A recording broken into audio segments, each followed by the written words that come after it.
Hey everybody, welcome to another edition of Ask Mike. We'll call it the post-Chapel Hill super regional version. And man, there's something missing around here. There's no Alyssa, no Courtney, it's just me. Short story on that is that Courtney is on her way back from Chapel Hill, can't be with me today, and Alyssa is under the weather. So you got me for about the next 20-25 minutes. I'll try to get through this as fast as possible so you can get on to something else. So let's go to our first question. Is from Arky Redneck, who asked, you think the guys on the team will forgive me for being so negative this season? I'm sorry for ever doubting. DVH for governor, president, whatever. Okay, 100% sure that all is forgiven because you're one of thousands of Hog baseball fans who had serious doubts about this team. So how did they turn things around? Kind of the opposite of last year. No SEC title, no SEC tournament title this year, a road regional and a super regional instead of at home. They had to do it the hard way. Now, for most of the season, these guys could not get their offense and their pitching in sync, but something clicked at Stillwater. Two started complimenting each other. But more than anything, I think the returning guys on this team, they just never forgot the feeling from last year, what it was like to be kicked out of that thing so abruptly. So they changed the narrative. It's pretty simple, right? Well, nothing is simple in baseball. But they did make it happen, and ain't it a lot of fun now? And by the way, I'm pretty sure DVH wants to keep his job, the one he has, let somebody else run the state and the country, but thanks for the offer. Alex for Hogs 88 says, right after the Bama series loss, I said this, well, all I can say is that is going to be one hell of a mountain to climb to get to Omaha this summer. Hashtag go Hogs. Looks like we have a team of mountain climbers, and I'm super glad we won't see Tennessee there either. Yeah, Tennessee sort of fell off the side of the mountain on the way up, right? Funny how those things happen. But I am pretty sure these Razorbacks were happy to make your day. S. Giles asks, is there a more unlikely guy to send the Hogs to Omaha than Brady Slavins? I was thinking, great. He's the player I don't want at the plate with the winning run at third. He's jinxed. Well, he's not jinxed at all. In fact, he didn't step up yesterday either. He's had some key hits in the entire 6-game run that they've had. So you're selling him a little short, but he did come up short several times in the regular season with runners in scoring position. But hey, that happens, and what I liked was seeing Slavins at the bottom of that dog pile, and he got there not by hitting a home run, but with that sharply hit ball past second base. You know, a lot of times, that's all it really takes. Paul Blaylock says, looks like the SEC West Division will have to take care of it. You got that right. Arkansas, A&M, Ole Miss, all headed to Omaha. And that one team from the East, those guys in orange, they're gone. Yeah, as much talent as they had, Tennessee, turns out, was not immune to the curse of the #1 seed. It's now been, what, 23 years since the top seed in the tournament won the national title? Crazy. Now, remember what I've been saying since early in the baseball season. Cut out the trash talking and the intimidation nonsense, Tony Vitello. Your team doesn't need it. Keep it up, and it's going to bite you. Wonder if he learned his lesson. And what about the tweets Vols fans bombarded Arkansas fans with last year after Tennessee got into the College World Series and Arkansas didn't? Hey, what goes around comes around. So thank you, Notre Dame. Probably one of the few times ever that large numbers of Razorback fans have pulled for the Fighting Irish. Life is good. BB Hogs on Twitter wants to know, why am I so happy that Tenor lost? Almost as happy that the Razorbacks won. Is Tony V living in my head? Do I need professional help? Hey, for right now, I'm your professional help, and I say forget it. You're fine. Most Hog fans remember the grief they took from Tennessee fans after the Vols went to Omaha and Arkansas didn't last year. Those guys pretty much labeled Arkansas as the winner of 2 meaningless titles, regular season SEC champs, SEC tournament champs, like it didn't matter.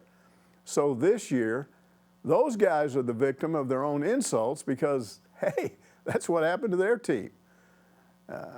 This season was more than that, though, and it was more than that with these guys from Tennessee. Arkansas fans have no use for the way Tennessee players and coaches behaved this season, but it was more than just them. It happened to a lot of places. Let's look at some of the responses on social media. George Toller says, embarrassed to be a Vols fan again. We needed to call out these fans that continue with unsportsmanlike conduct. That's one of their own guys. Bruce Forrester from Texas says, well, Tennessee, I hope you're proud of yourself. You shot yourself in the foot, and the whole sports world is laughing at you. You had the talent, but lack the character. Take responsibility for your actions and learn from it. And finally, Danny Cannell from Florida tweets, congratulations, Tennessee baseball, on a great season. So many memorable moments, flipping off opponents, rounding the bases, coaches getting tossed for chest bumping an umpire, crying over balls and strikes, and of course, so many pimped out bat flips. You know, after reading Facebook and Twitter late into last night, I was amazed at the reaction to Tennessee's loss from all over the SEC and really beyond. Those guys really need to change their approach, the coach, the players, and the fan, because it's pretty clear that college baseball fans, by and large, don't like that kind of stuff. Okay, Sweeney on Twitter asks, is Connor Nolan as nice in person as he seems to be on the mound in games? I never see him acting out or calling attention to himself. You know, the short answer is yes, he is. You know, it's always been a pleasure for me to cover the college careers of young men and women who've been raised the right way and know the responsibilities that come with getting a college scholarship and wearing that cardinal and white uniform. Connor's parents are great people, and he also comes from a terrific hometown, Greenwood, Arkansas. We know it. It's a place that keeps turning out quality Razorbacks, quality people too. So watching Connor this season has been a real lesson also in how to overcome adversity. And midway through the season, he was rolling. He became the pitcher a lot of us thought he could be, and then, without warning, he began to go backwards. There appeared to be no explanation for it. I got to tell you, it was hard watching him walk slowly to the dugout after each rough start. But then, when his team needed him the most, he walked through that regional door, he stepped up on the mound against Grand Canyon, and he pitched 7 innings of one-run baseball, and the Hogs were back rolling again. That got it all started. And in some ways, his start against North Carolina was even more impressive. He shut them out for 6 2/3 innings, and they eventually ended up with their lowest run total in their last 36 games. Connor Nolan is a full-grown man. They pointed this out on the social media, and he's also a class act. Okay, Eddie Lynn says, I saw where you posted a photo on Twitter of a North Carolina fan flipping Connor Nolan off as he walked to the dugout after being relieved in the 7th inning. You said the fans should have been ejected. A lot of fans do that, don't they? Are you being too serious? You know, not really. You see it in student sections at football and basketball games and at Baum Walker. It might happen some out in the hog pen. This man appeared to be a non-student, and he was on the front row of the seats behind Arkansas's dugout, not more than 25 feet from Nolan. And the other thing about it was a complete lack of triggering action by Connor. I mean, he just did his job, and he came out when DVH said, hey, it's time to go to the dugout. The reaction to what I posted, however, has sort of been predictable. I think older fans tend to agree with what I was saying, but the younger fans, a lot of them were like, hey, we won, lighten up. He was mad, too bad for him, ha-ha, it was funny. You know, all I'm going to say about that is what my uncle used to say to me and my cousin, that was his oldest son, when we started getting on him about being too stuffy and too old and all that. He said to us, I've been where you are. You haven't been where I am. And what he meant by that, and it took me a long time to figure it out, when we get older, certain things become more important, like how we behave in public and how other people behave. I think public behavior is a problem right now. We all need to start becoming more civil to each other. Maybe it's not just a huge issue in college baseball, but what that fan did, to me, it was over the top. If schools start holding people accountable for stuff like that, it's going to stop. But I'm not just talking about yelling and getting mad and blowing off steam when you think an opponent or the umps or the refs have disrespected your team. That's not it. I'm talking about just being flat out obscene when there's no real reason for it. So grow up and act like an adult. Hog Dogger asks, aren't there rules of taunting in baseball like in football and basketball? I saw a lot of that from Ruggiero through this OSU series that was last week. Looks like the commentators thought it was okay. You know, we addressed that at the time on last week's Ask Mike. I thought what he did was kind of silly looking, but it didn't rise to the level of taunting. Now, what the Tennessee player did in their regional, flipping off an outfielder after he hit the ball past the guy for a 2-run double, that was worse, and he should have been ejected. There is a stricter standard for player conduct in the NCAA baseball tournament, so frankly, I was surprised that they didn't do anything. However, they did suspend a Tennessee player and their pitching coach in game 1 of their super regional. And I think what happened was the umpires just ran out of patience with the balls. They pushed them too much. Mousetown says, for most of the season, Peyton Stovall was kind of a disappointment. He was one of the highest ranked recruits in the country last year, and he didn't deliver. But lately it's been like somebody lit a fire under him. What's up? You know what, according to him, it was kind of the opposite of lighting a fire under himself. Now, what happened was he tore the nail off a finger in his throwing hand going through infield before, I believe it was the second Ole Miss game, the second game of the Ole Miss series. And he missed 9 games for that. And he said during the time off, he realized he'd been putting too much pressure on himself. What he did on the baseball field was not life and death. He liked playing baseball, so he should be having fun playing baseball. So when he came back, he relaxed. In the regional and the super regional, he batted over 400, had multiple key hits while scoring several runs. That ought to be a lesson to players out there who are putting a lot of pressure on themselves. Lanny says, I love hearing the positive comments from Sam Pittman about freshman receiver Isaiah Satanga, who has joined the team for the summer. I've heard that he may be faster than Malik Hornsby. What do you think? Well, I haven't timed either one of them, but with Hornsby in the mix going along with Satanga at slot receiver, I think both are going to be absolute burners at that position, and they should loosen up opposing secondaries. Now, some also see Satanga as a punt returner. Our Otis Kirk wrote a story on Satanga and offered this quote from Pittman. Let's look at it. Well, the expectations are high, just like they are on everybody, but he's such a talent. I'll say this. The 2 days that I've seen him down there, he doesn't say much, and he works his butt off. That's exactly what I thought he'd do, coming from a coach's son, and certainly his mother was a highly touted athlete. He's done a really good job, and we're going to give him every opportunity to get on the field this year. Hey, Sam Pittman doesn't blow smoke, so those words should be very encouraging for Hog football fans about the passing game coming up. Former Razorback D lineman John Ridgeway got booted out of a Cowboys practice the other day for fighting with offensive lineman Josh Ball. Some are trying to claim that he might have hurt his chances for making the team. But Pig in the Pokey says nobody's mad at him at all. They are praising his fire. You know, I agree with that. I'm anything but a Dallas Cowboys insider. But I can't imagine the coaches are really mad at Ridgeway. In that situation, from what I've seen over the years, coaches will typically say, hey, hit the showers and cool off. And then afterward, somebody drops by the locker room and tells him quietly, hey, we love your fire, kid.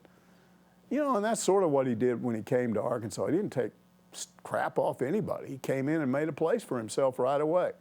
And a lot of Razorback fans will be pulling for John Ridgeway, I think, to make it with the Cowboys this fall, and I think he will. Lanny is back with another question. He says, I know you don't like the Aggies. What's your reaction to their AD Bjork?